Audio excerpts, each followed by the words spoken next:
let me introduce our speaker today. Mr. Adil Zainulbhai is the senior advisor to McKinsey in Mumbai. He was the chairman of McKinsey India up until last December. He's one of the best known advisors to corporate India over the past couple of decades, as India has really emerged as an emerging market that many people care about, that many people feel that they can invest in. And with India headed for elections now just 2 months away in April, I think there's been particular interest in what he might have to say today. So with that, Mr. Zainulbhai, thank you.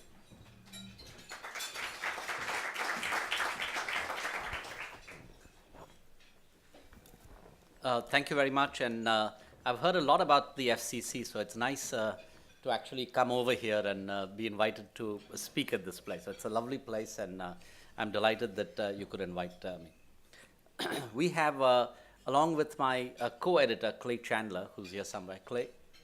Yeah, there's Clay, who is a Hong Kong resident that many of you might know. We wrote a book that was released in November of last year called Reimagining India. And, you know, lots of... it has 65 essays. People in India, from all the big businessmen to the economists to commentators, journalists, wrote for the book, as well as people around the world. It's about 50% Indians, 20% diaspora, and 30% international writers wrote for the book. And they're 1,200-word essays, which many of you journalists will know is a nice editorial. So you can read it in 5 minutes. And the idea of putting the book together was we felt that, you know, it's a very complicated subject. There are lots of things happening in the economy and in the political economy. And that rather than depend on headlines for people to make up their mind, it would be nice if there was, in a sense, a work that people could read that would give them a very good idea of what is happening in India, the problems and the potential. So that's why we put the book together. It has done very well. It's now the number one book in India in non-fiction, and it is number 2 in Amazon International Business Books. We have given a copy of the book to all the political parties in India. We hope they take some advice from it. They may not. But we've given it to all of them. We've given it to people around the world that deal with India. And so in that context, I'm particularly pleased to be outside India, talking to sets of people who invest in India and who look at India with different lenses, and hope that we can give you a little bit more to chew on. So what I thought is I'd give you 10 minutes on the book, and then let's take questions, because I think that's much more interesting to be able to answer what's on your mind. Let me start out by saying that as we started writing the book, a couple of things became very clear to us, which is it's an amazing experiment of a kind that has not really been done before in some level. India has 5 major religions and about 7 minor ones. It has about 14 language groups, 250 dialects. And if you look at the DNA, in a sense, there are many, many different ethnic types in India, all the way from the northeast to the south. And yet somehow, over the last 70 years, this group of actually quite diverse people with diverse backgrounds have in fact stayed together. And that the democracy that was established has kind of survived and is flourishing. I'll talk a little bit about that democracy as we go along. And in fact, it is sort of the largest enterprise of that type that's trying to do development in a democratic framework with that many diverse people within it. Just by example, I will give you the example of many countries around the world, and I'd just like to pick on Yugoslavia for one, which is a country that is slightly bigger than our largest city in India. It had 3 major religions, 2 major languages, and 2 ethnic types, and it broke up into 5 different pieces. Okay? And in our cities, we have much more diversity than that. So when one thinks about what is happening here, one must keep in mind this incredible diversity, this incredible range, and this incredible set of different thoughts and beliefs as we look at it, rather than a very clear excuse me, rather than one common view across all of it. Okay, so that's the first point I would make. Now, because there are 65 different essays, I think it is impossible for me to summarize the essays. So the only thing I can say is, look, it's a very cheap book. Please buy it. We get no royalties from it, and even if we did, it would all go to charity. So please buy it because I think you will actually enjoy the essays. So what I thought I would do is I would just very quickly give you a few themes that come out, pick on one or two essays, to give you a flavor for the kinds of things that are in there, and then we'll take questions, and hopefully many of these have been syndicated, so you might have read them somewhere else. So my favorite essay is written by a Chinese professor called Professor Yasheng Huang, who happened to be Clay's roommate when he was at Harvard, and that's how we got him to be interested in this. Yasheng Huang is at MIT. He heads the Department of Development Economics and has been studying China for 40 years and India for the last 10 or 15. So, he has a unique view. And in his research, he has been looking at what is the link between systems of governance and growth of an economy, or development of an economy, not growth of an economy. And so he's been doing this for years. Now, many of you who have visited India and traveled to India know that at the back of every bureaucrat's mind and every politician's mind in India is this notion that if only I had full power, then I could fix everything, right? I'd have to go through this messy democracy and and Supreme Court and all of that. If I didn't have that, I would be able to fix everything. At the back of people's minds, they all believe that. So in that context, Yasheng Huang's essay is wonderful because it says, he looked at 130 countries around the world to look at what is the link between development and system of governance. And his conclusion is there is no correlation. There is no statistical correlation between system of governance and the development of an economy. Within a system of governance, there are countries that do very well and countries that do terribly.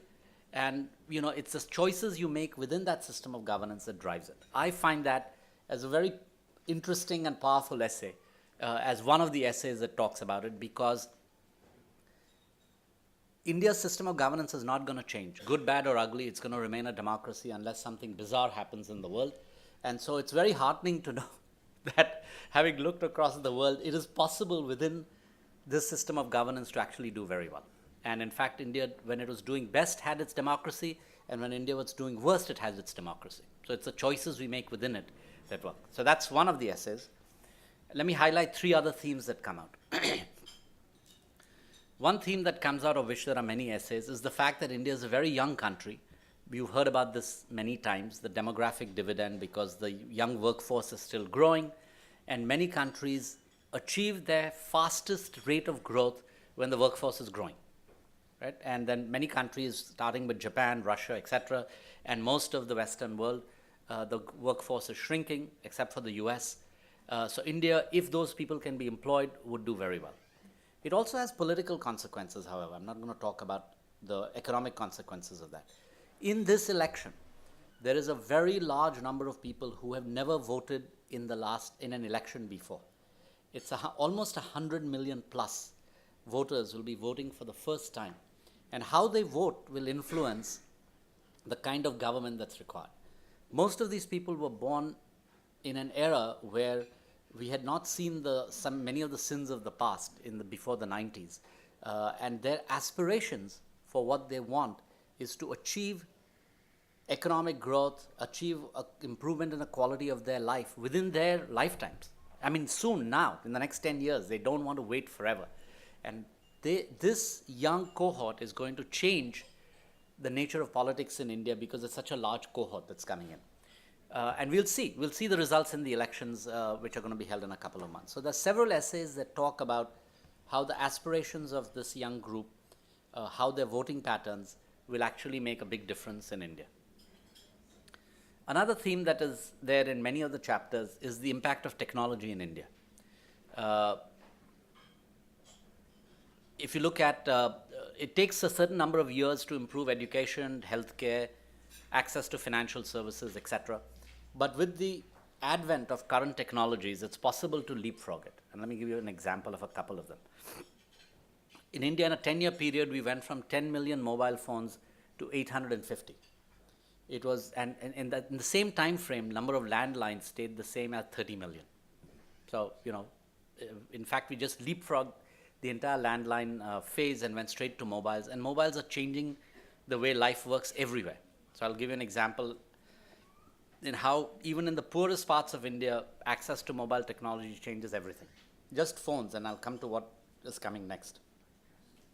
So, for example, if a villager has a phone, he can call 5 wholesalers and ask them what's the price at which he can sell the rice or wheat or whatever he's growing, which he never had a chance to before.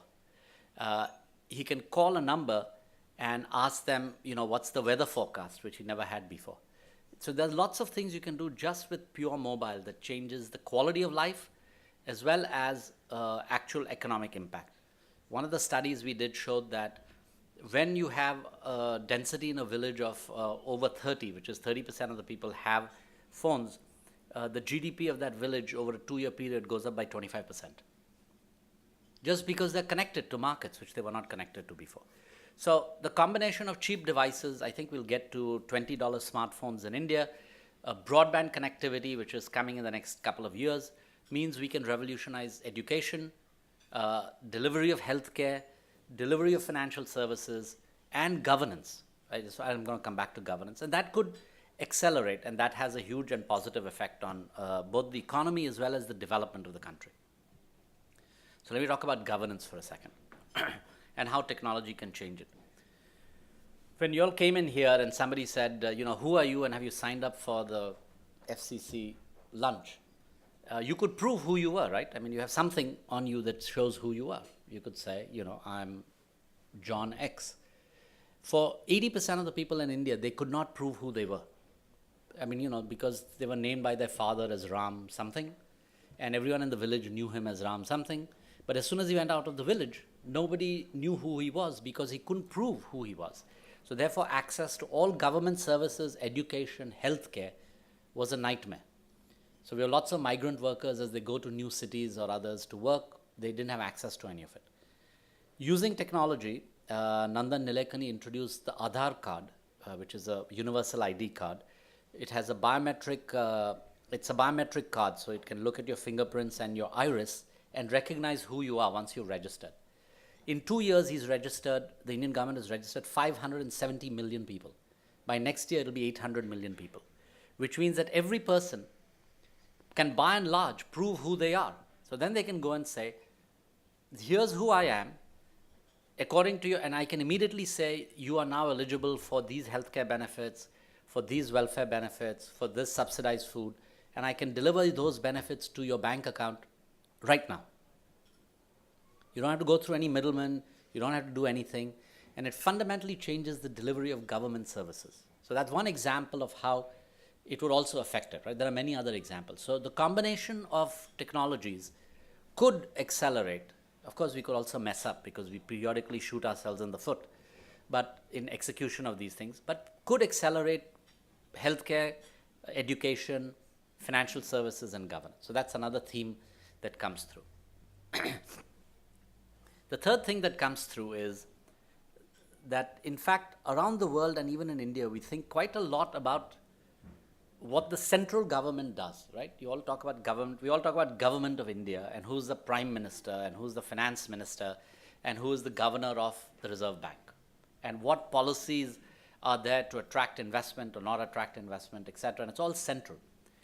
In reality, the best innovation that's occurring in India is occurring at the state level. And the differences between states in terms of their development, how they deal with investment, etc., is much, is very vast. And the good news is that certain states have elected people, chief ministers, who are getting re-elected based on being able to deliver development. The public is voting them back in, and other states are looking at this and saying, why can't I be like that? Right? And so it's spreading more from the ground level, good practices, as opposed to from the center. So that's a theme that comes out and says, over the last 20 years, this is a long-term move. As power has become greater in the states as a result of some changes in the law, but more because the central government has been giving up some of these things, that in fact more innovation is occurring at the states which most people are not aware of, and there's more competition between states. And that actually will lead to better delivery of services, governance, etc. Because the people can look across and look at the other state and see if things are getting better and ask their own uh, politicians, why can't you do this, right? So during this campaign, one of Modi's big themes is, I was able to change Gujarat, we can do that in all the other states.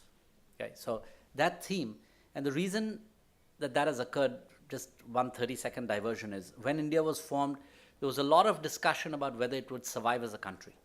That, many people expected it would fly apart. To prevent that, many laws and many things were centralized to pull things together, and therefore to make it difficult for states to leave.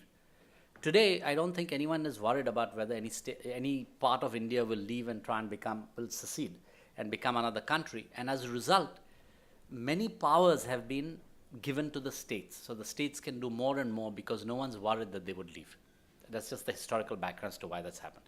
And that also leads to the creation of regional parties, etc. Anyway, so that's the theme.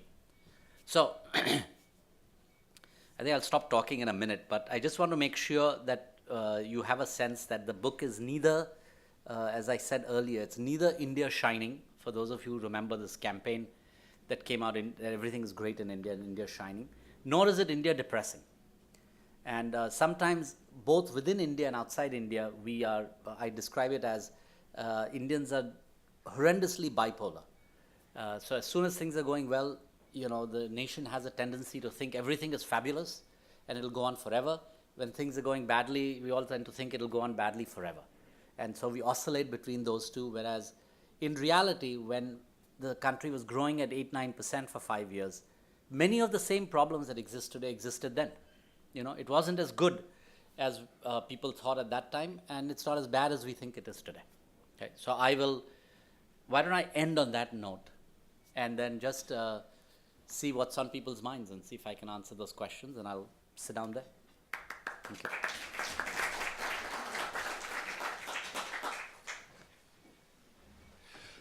Thank you very much, Adil. And with that, I'll throw open the floor for questions, and I can see one already from Edith. Please, and please everybody identify yourselves. Edith Terry with Cotton Tree Advisors.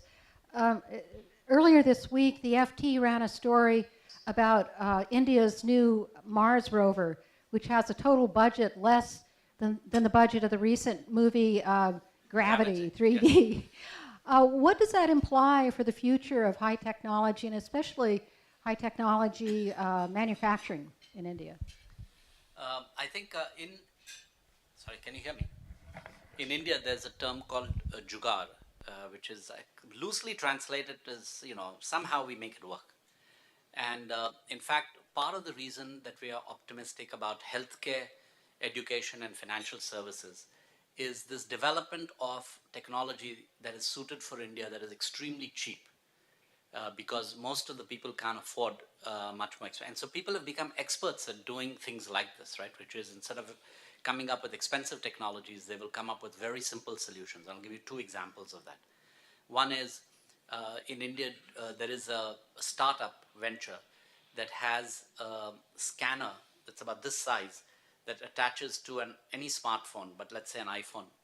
And you take it into you go to a remote area, and it can scan your iris. You put it on your eye, it scans it, and a doctor on the other end can look at it and tell you what kinds of problems you're going to have. That device is $10. The best such device anywhere else is, in the thousands. Okay, so I think the Mars rover is just, in a sense, one example of the many such things in technology that are coming up. As a result of the boom in IT services in India, there are hundreds of thousands of engineers who are well trained in software and hardware sitting in Bangalore, Chennai, Hyderabad, Bombay, etc., who are now starting to think and do startups with these new technologies. So I think I think it makes it very positive. I would separate that from the manufacturing question, however.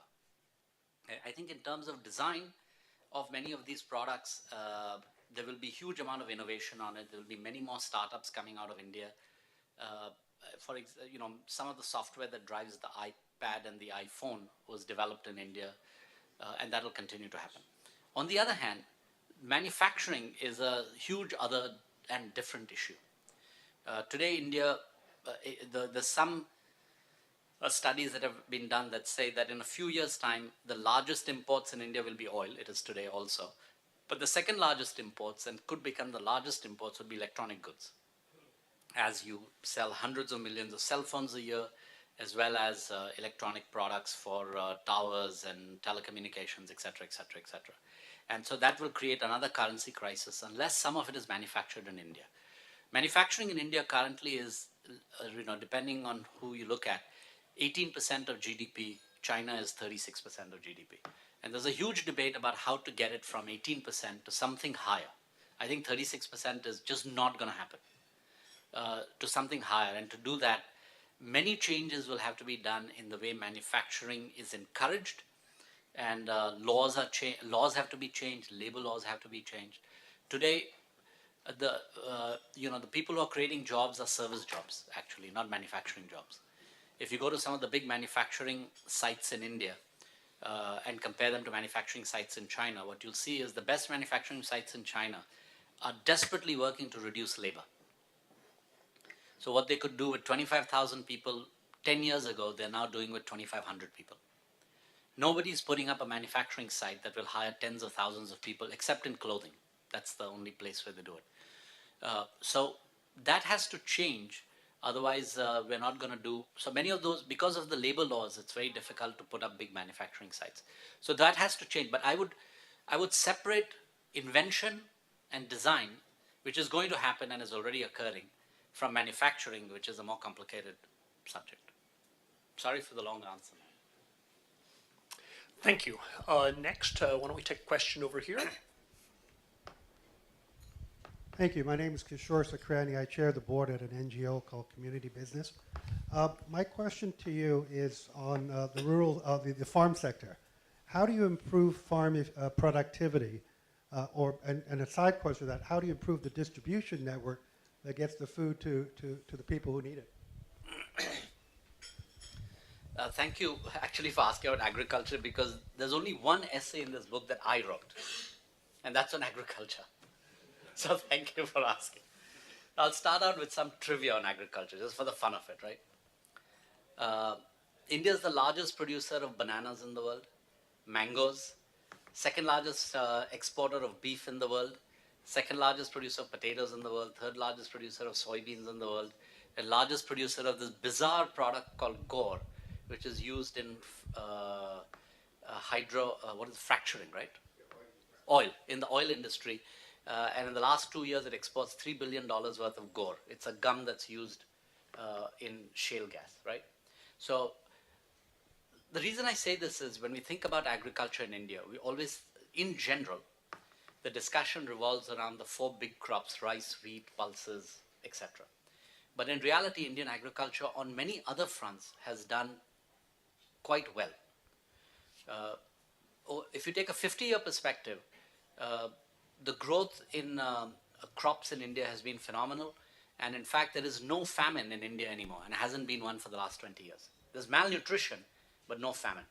So India grows enough food to feed itself. But having said that, now to your point. Productivity per hectare in India on the major crops like rice, wheat, pulses, etc. is 1/3 to 1/2 of what is possible in India's geoclimatic zone. Forget about the US or forget about Argentina or Brazil. In India's geoclimatic zone, we can double the productivity. This year, I think we'll have 260 million tons of food grains. Last year was 230, and 30 years ago it was 100 million or something like that, right? So the growth in farming has been fantastic, but the potential actually is significantly higher in terms of growing.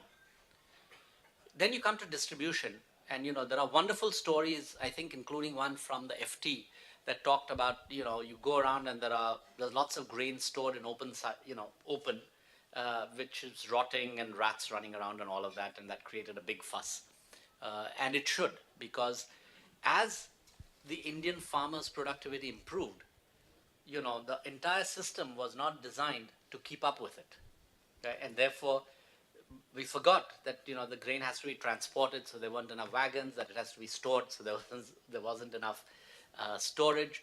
But my guess is those are relatively easier problems to solve, and we will, as long as we can grow the group. So I think there's a big effort to do it. It's still, there's a lot of numbers being thrown around that said, 40% of grain is wasted, and it's not true.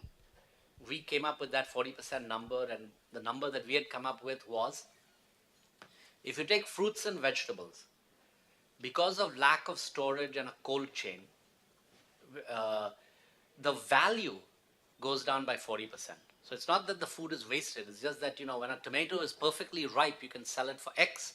When it is slightly overripe, you could sell it for 30%, 20% less or 30% less, right? So actually, in terms of actual grains that are not used, that actually get rotten and are not used, the loss is less than 5%. Okay, the value is more, right? Because then if it's not of the highest quality, then you won't pay as much for it. But there is a change.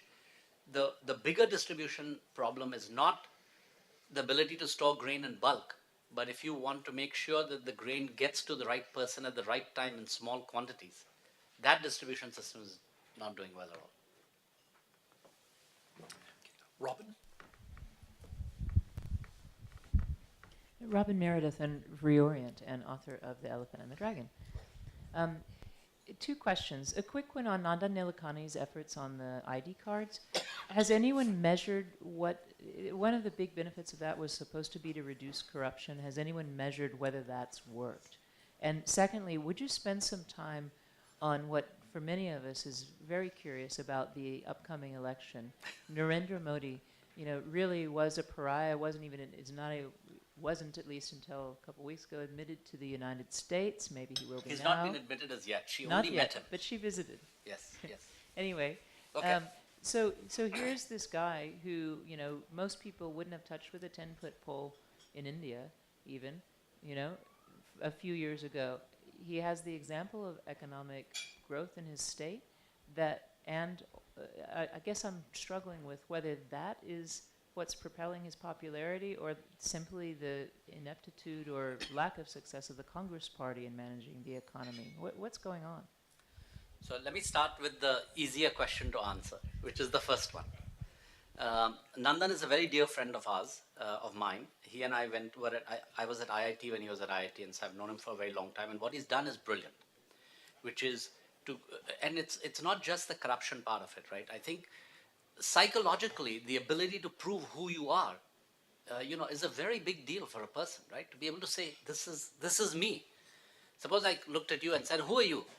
And you say, I'm Robin. And I said, nonsense. You're not Robin. I don't believe it. And by the way, you can't have lunch here because you can't prove who you are. Psychologically, it's a huge issue. So the ability to just give people identity in itself, I think, is a huge step forward, right? Now, this issue of corruption has, many facets, and I think Indians are unbelievably smart at figuring out ways around anything. Okay? And so currently, only a very small proportion of benefits is being routed through this system. Okay? In the areas where they have tried it, it looks as though it reduces corruption by 20, 30%. Okay? But it's a very, very small sample. We don't know what will happen when it scales up, and we don't know what will happen when people apply their ingenuity to get around this system, right? Which I'm, having lived for years at trying to make things work, people have become very smart about what to do in terms of getting around it. So we don't know the answer to that. The only thing you can say is, in many experiments that have been done around the world and in India, this has the potential of reducing corruption. Whether it will or not, we have to wait and watch and see, because the second and third order consequences of large-scale systems changes like this, we don't know. I'm very hopeful that it'll at least do something, okay? And we have to have it, and it'll start doing something. And the small experiments, it works. So that's my first. By the way, the people, if you forgot about the systemic issue, and actually talk to people who have the Aadhaar card, and who got it, and asked them about how do they feel about having this card. That is a fabulous experience, because a woman who is completely illiterate, whom nobody paid any attention to, now has a bank account linked to that, and her monthly subsidy for fuel is deposited into her account. And she says, no government ever gave me anything like this before, right? Most of the time I had to beg and plead for what was supposed to be things the government promised me. And here I get it like this.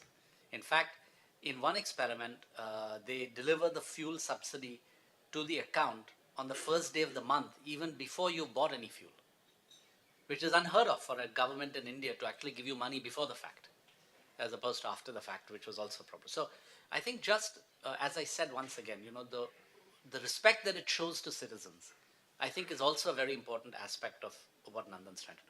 So now coming to the more interesting and crazier part of it. Look, there's a wonderful thing about a democracy, which is until people vote, you don't know what they're going to do. Okay? And therefore, the ability to predict what will happen, you have to caveat that by saying we don't really know. I mean, weird things can happen in 60 days. The elections will be over by the end of April. Right? So we don't really know how people will vote and how they'll change their minds. So you can only look at what the polls are saying and some of the things that have been picked up. Okay? So I'll give it that major caveat. That's a wonderful thing about democracy, right? Until I vote, nobody knows how I'm going to vote. The current polls say that if the elections were held today, I think these polls came out last week. So a set of polls showed that the BJP would get between 200 and 220 seats, and Congress would get between 80 and 100. If that happens, the BJP is in a very good position to form a government along with their allies. Whether or not they'll be able to convince their allies to do it and exactly which allies is unclear. Okay? I mean, those things are subject to negotiations and it'll change. So if the elections were held today, that's the likely direction it'll go in. But if the BJP gets below 200 seats or it gets 180 seats, then the nature of the government it could form may not be as strong, and there may be a fight for the leadership of the BJP if they get less than 180 seats. And therefore, there are many people waiting in the wings who believe that if the BJP does well but not as well, that Modi is vulnerable, and therefore they will try and that somebody else might become PM. Okay, so there's at least 10 would-be PMs waiting in the wings. Not just in the BJP, all over, right? And that's the nature of politics. I mean, that's nothing unusual. That's just the nature of politics, right? Everyone has hopes that they could emerge as the winner.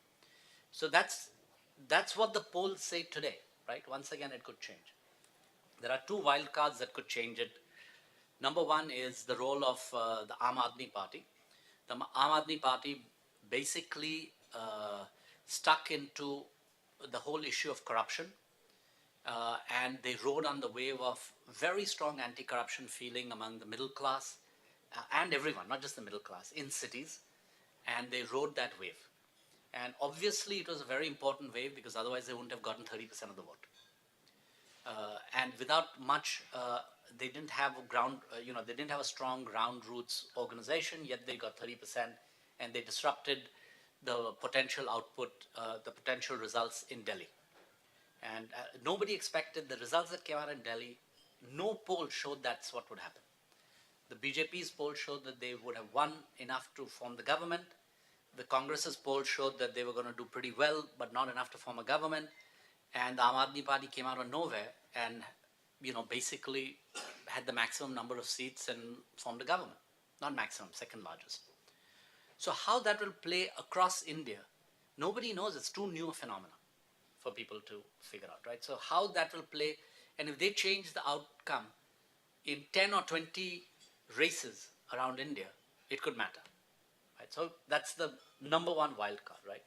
The second wild card is, every politician has the God-given right to do something stupid all over the world, right? So in 60 days, somebody or the other will do something stupid, and that could affect the race. I mean, how do you predict that? I don't know. But somebody will. Who? We don't know. So with that caveat, it looks as though if the elections are held today, that there's a good chance that Modi would emerge as PM. To answer your question. So then your question was, why is it that somebody like him has emerged? Is that? Is it that his economic management in your eyes so powerful, or is it that Congress has simply done so badly in terms of economic management? What's the mood of the movement? Yes and yes. I mean, I'm not being facetious. There is a very strong, this is what the polls are saying, okay? So I'm not an expert pollster, so I'm just picking up on what we are seeing. There is a very strong anti-Congress mood in many places where they've looked at it and said, you've had 10 years to run the economy, and even though on average in the 10 years, the economy did fabulously well, the last 3 years it hasn't done well, and many mistakes that you all have made, and the charges of corruption, the charges of mismanagement, the charges of incompetence. Okay, so there's a strong vote against Congress. That has nothing to do with the BJP. Then they look around, and people look around and say, okay, now are there any examples of where even in this environment there's somebody who could make something happen? And there is the BJP and Modi and Gujarat.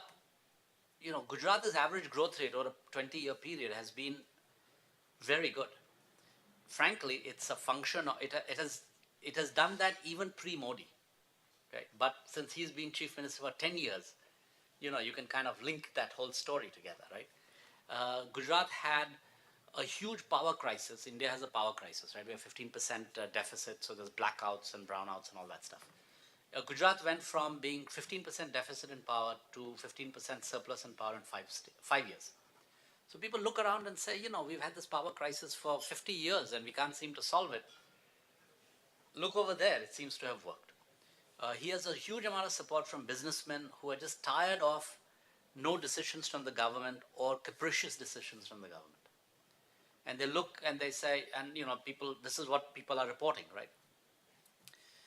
People want, one of the two best examples of this is the Tatas are trying to put a plant to build a car called the Nano in West Bengal, which you're aware of. They had a huge fight with Mamata Banerjee, and basically they were thrown out of West Bengal. The day that the Tatas made the decision that they were no longer going to go ahead with this plant, after a year of fighting it, that night he got a call from Narendra Modi. And he said, why don't you consider Gujarat? Come tomorrow. Ratan Tata said, I can't come tomorrow, but he went in a week's time. In a week's time, the government had put together a very attractive package to bring the Nano to Gujarat. By the time they were signing the deal on Gujarat, all the other states woke up and tried to do something, but they were able to just do it. There are many examples of where businessmen find that it is easier to put up a plant in Gujarat and a few other states than in many other places. Many of them have had personal interactions with Modi, and Modi basically says, what's your problem? And he tries to solve it, or he says it can't be solved, but you have an answer right away. So businessmen are backing him quite a lot. A lot of middle-class Hindus are backing him quite a lot, and the Muslims are not 100% opposed to him. Right? So he may not get a majority of the Muslim vote, but he won't get zero, and that makes a big difference. So anyway, so this is why. So I don't think there is a set of people who will never forgive him for what happened in Gujarat, and they will continue to hold that view.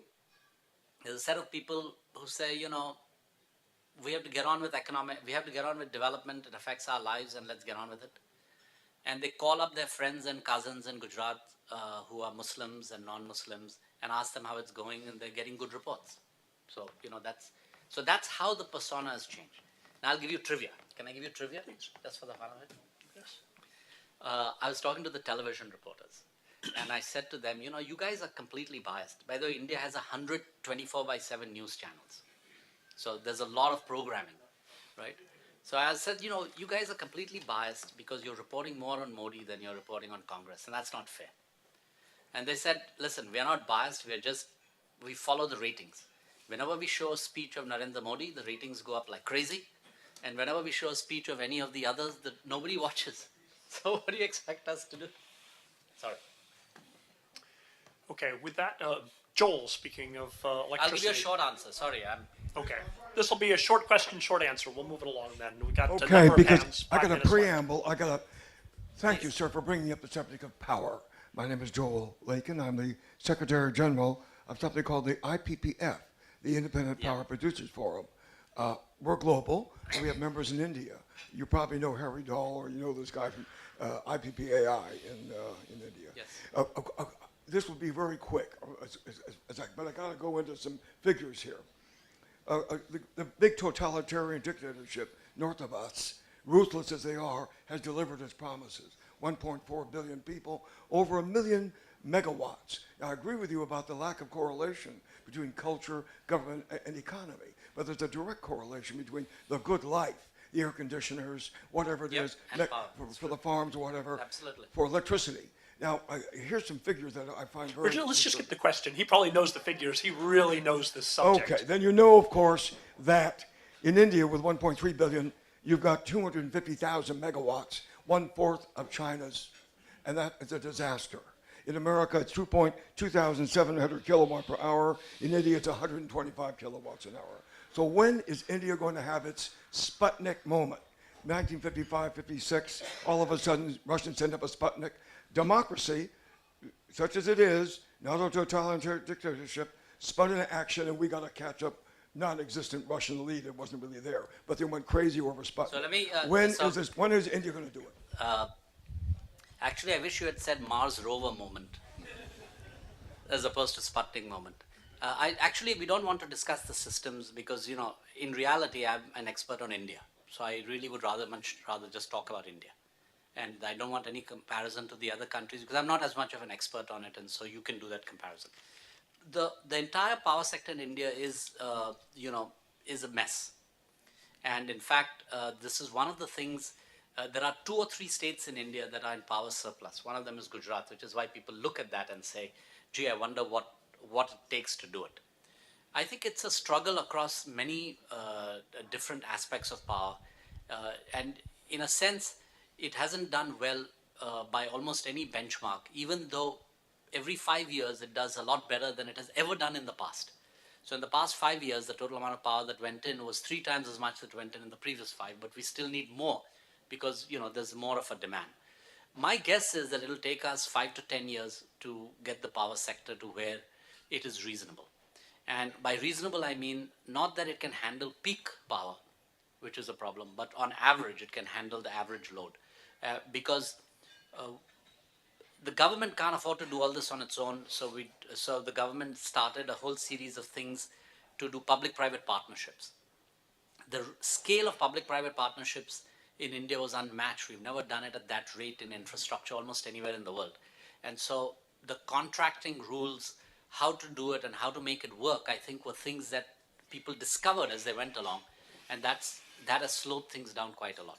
But I think this issue of solving power, which is linked to solving coal and oil and solar, is a very, very high priority for the government. My guess is that the next government will also put a very high priority on trying to resolve it. If you went in and had a discussion with the new power minister today, Jyotirmoy Scindia, you might find, who's the Congress minister, you might find that the discussion is very different than you had with previous ministers. So I think they're paying attention to it. But, you know, look, it's a 50-year development path. This is not a 1-year, 5-year, 10-year path for India, as it is for China. They've already done for 20 and it'll develop for another 50 years. And in that 50 years, we'll go through many hiccups. And right now, power is on a hiccup. So we hope it'll be solved. So I don't think we're waiting for a moment. I think it's well understood. It's the execution of it that, you know, is very messy. We have 2 more minutes. Why don't I just take each of the questions and then maybe you can answer them as a group. So question 1, 2, 3 here. Hi, Rishabh Sadiwal with Bravia Capital. I think it was once told to me that India is a land of hope and nothing else.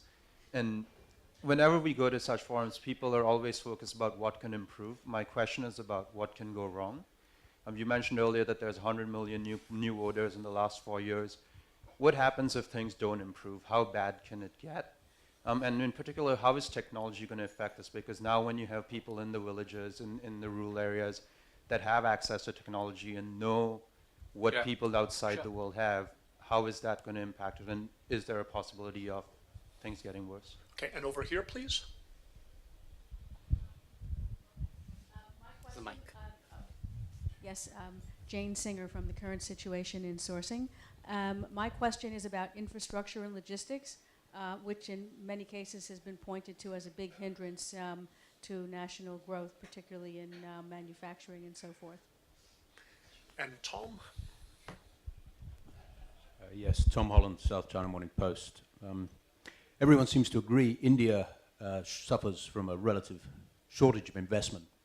But part of the reason that there's relatively little investment is that governments, both at national and state level, run chronic deficits, and that drives up capital costs, crowds out private and indeed public investment. Is there any chance that's going to change? Because it's not necessarily just about changing the rules.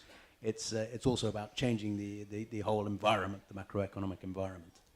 I defy you to find a common denominator in technology change in villages, logistics, and deficits, but how would you I'll wrap try up? and do it relatively quickly.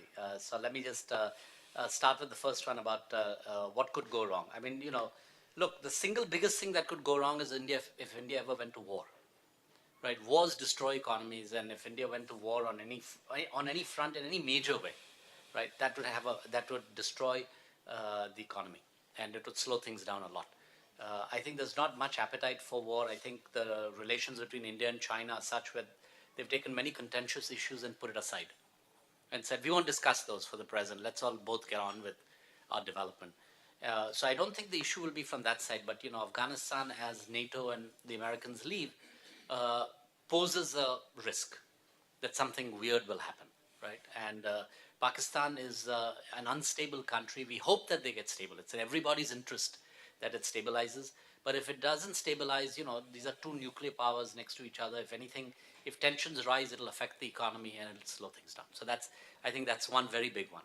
The second one is this issue of social disruption and social change. If a lot of young people don't get jobs, okay. And that is a very big risk. And in development economics, that is the number one thing you worry about, right? Which is the economy grows and the benefits don't accrue sufficiently to the people at the lower end of the pyramid, and the gap gets too wide, it creates huge social tension. A lot of the government schemes and government programs are to try to narrow that gap.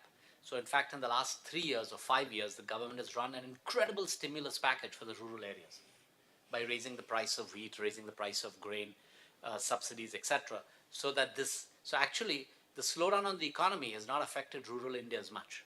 It has affected urban India much more than that, right? So that is, yes, of course that's a risk. A third risk is, just over time, sheer incompetence. How do you judge that people won't make silly mistakes or do stupid things? When India was growing at 8 or 9% a year, we all thought many of the things were in place, and we did not allow for just incompetence at some level, right? So those are the risks. You can talk more, but anyway, those are the risks. Sorry, Matt, your question was? Logistics and deficits, although we are now 3 minutes over. Yeah, I know. So I'll address your logistics question and deficits separately if you don't mind. So logistics, for a very long period of time before 1991, even before 1998, the view in India was that infrastructure is by and large used by the rich. And therefore, our attitude on infrastructure ought to be, we will invest in infrastructure when absolutely needed. And I think it's taken some time for people to understand that infrastructure itself creates growth.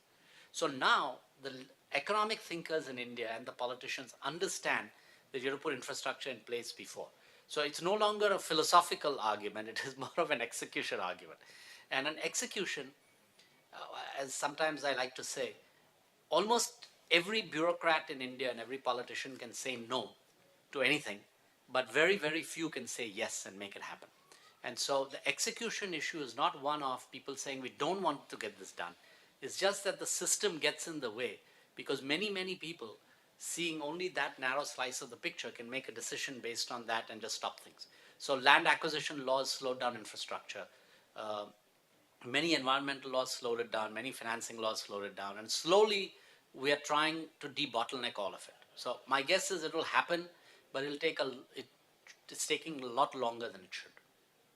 But it is a huge deficit. Okay? with that, I'll answer your question individually if you don't mind. thank you Thank very you. much for coming. We do appreciate having you again.